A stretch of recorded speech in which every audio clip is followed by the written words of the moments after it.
This is Saxon Algebra 1.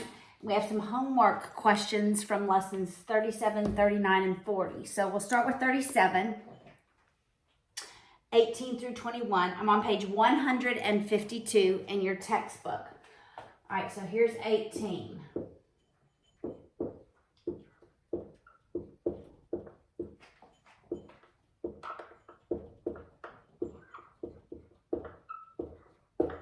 And it says factor the greatest common factor.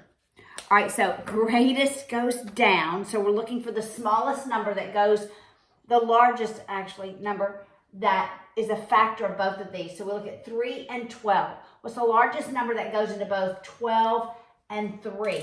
And that would be 3. Right? Because 3 goes into 12, 3 goes into 3. Then we're looking at all of our variables and we're choosing the one with the smallest exponent, which is just the inverse of what we did with the least common multiple yesterday in class. All right, so we have an a squared and a, so I'm factoring out an a. X, I have x to the 5th, x squared, I'm factoring out an x squared. Y, I have y to the 7th, y squared, I'm factoring out a y squared. Now I have to ask myself, for each one, what do I multiply 3 by to get to 12? And that's 4. A to get to a squared. Remember, multiplication is addition of those exponents. So I need another a. X squared to get to x 5th. I need 3.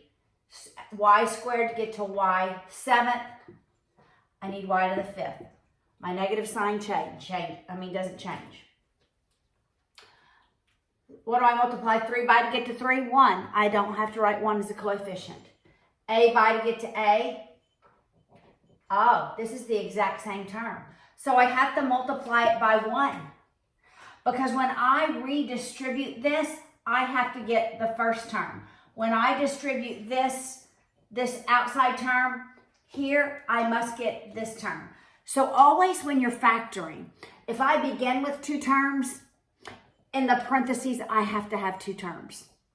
If I begin with 3 terms, in the parentheses, I have to have 3 terms.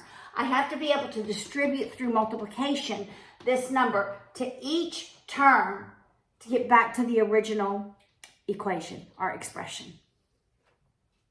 Okay.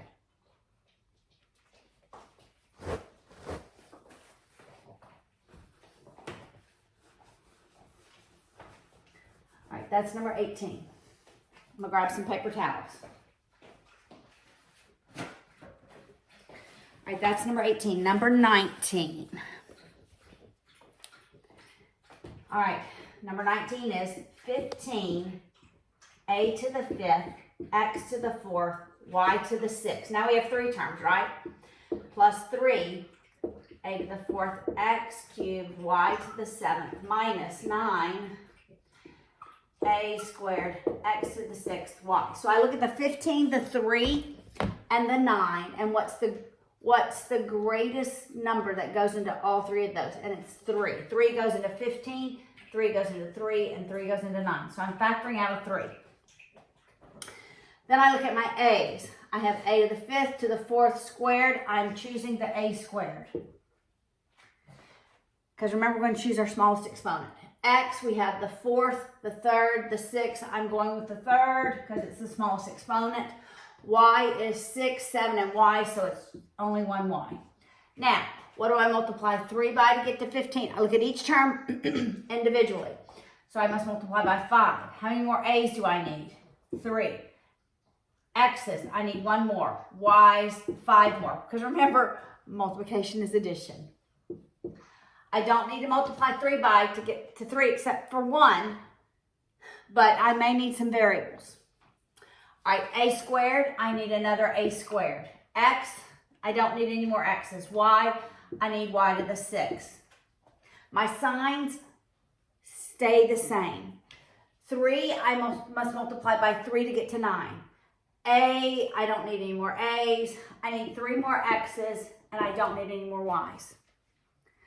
All right, so just remember, when I multiply, redistribute this first term to the 3 terms inside the parentheses, I must arrive at the original terms, the original expression. All right, number 20. All right, problem 20. 2x plus 6 over 2. 2x plus 6 over 2. All right, I'm going to look at my numerator. Is there anything I can factor out of my numerator? Well, I can factor a 2 out of both the 2 and the 6. So that's what I do. And I do the same thing. What do I multiply 2 by to get to 2x? It's just x. What do I multiply 2 by to get to 6? I must multiply by 3. Now, I can cancel this 2 because it's multiplied by this binomial. So the 2's cancel out. I'm just left with x plus 3. So we are going to be simplifying expressions by factoring out and canceling terms that we can cancel. All right, now on to lesson 39, problem 4. All right, so now I'm on page 159. Page 159.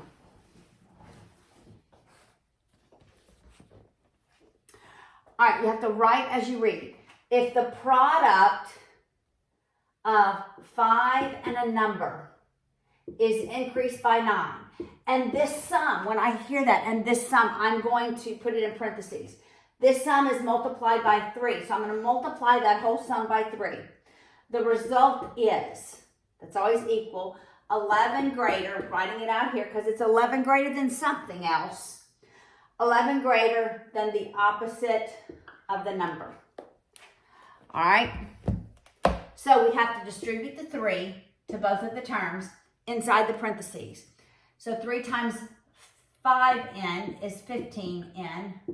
3 times 9 is 27, equals the opposite of n plus 11. All right, now is when we want all of our n's on one side, all of our constants on the other side of the equal sign, and then we're going to solve for n.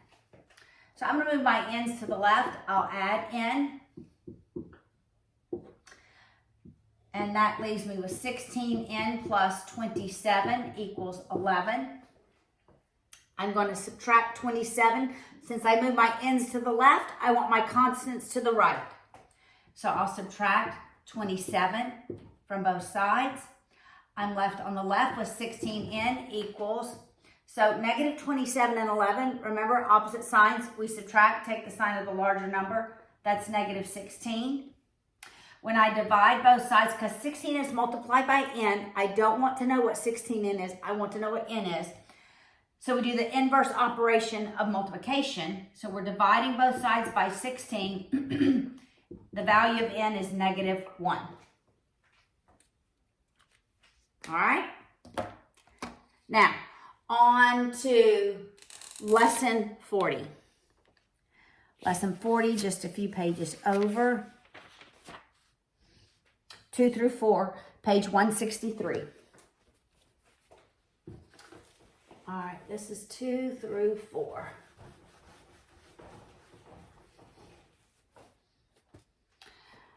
All right, the ratio of Gaudi to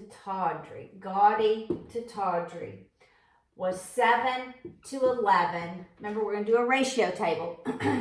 And we add those numbers up, that's 18.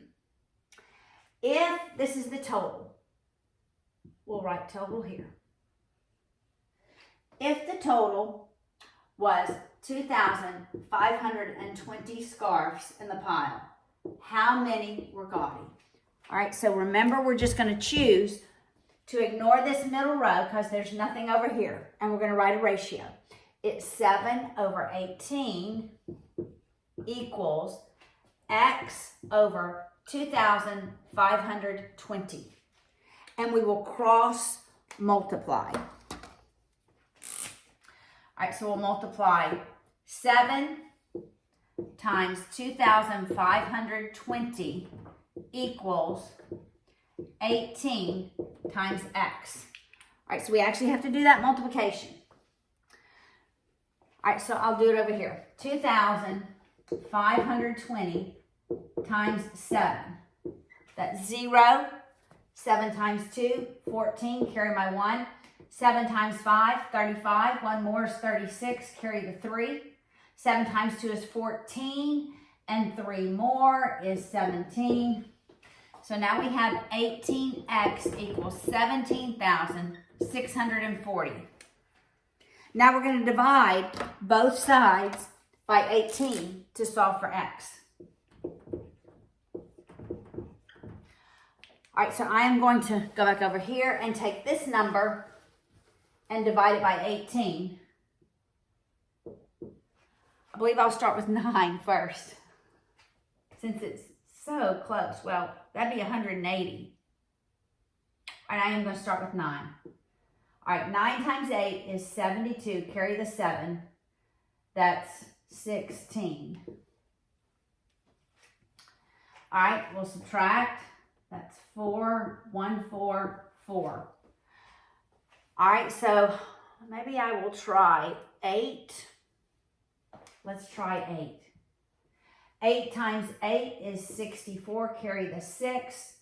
Look, that's 14, 0, and that's 0. So it's 980. X, that's what x equals. 980 when we divide by the 18. All right, that's number 2. Number 3.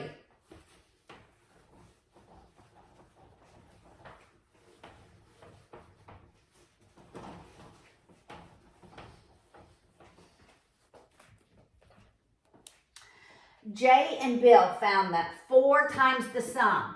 When I hear that 4 times, it's going to be 4 times the sum of some numbers. Of a number and negative 6 equals 20. All right? Remember, 4 times the sum of, I'm opening those parentheses because we're going to multiply 4 times the sum of 2 numbers. All right, distributing that 4, that's 4n minus 24 equals 20. We'll add 24 on both sides. We're left with 4n equals 44. Dividing both sides by 4, the value of n is 11. Our number is 11. All right, last problem, number 4. If the sum of, so I'm adding 2 numbers, the sum of 4 times a number and 6, if this sum is multiplied by 3, the result is 5 greater, so we're going to add something more because it's 5 greater than some number, than the opposite of the number. I will distribute the 3 to the binomial, and we have 12n plus 18 equals negative n plus 5. I'm going to move my n's to the left of the equal sign, my constants to the right. So we'll do that by adding n to both sides. And we're left with, on the left-hand side, we have 13n plus 18. Wrote that equal sign a little high, huh? Equals 5. Now we'll subtract our 18 from both sides, because if I move my n's to the left side of the equal sign, I'm moving my constants to the right. I'm left with 13n equals negative 13. Dividing both sides by 13, the value of n is negative 1.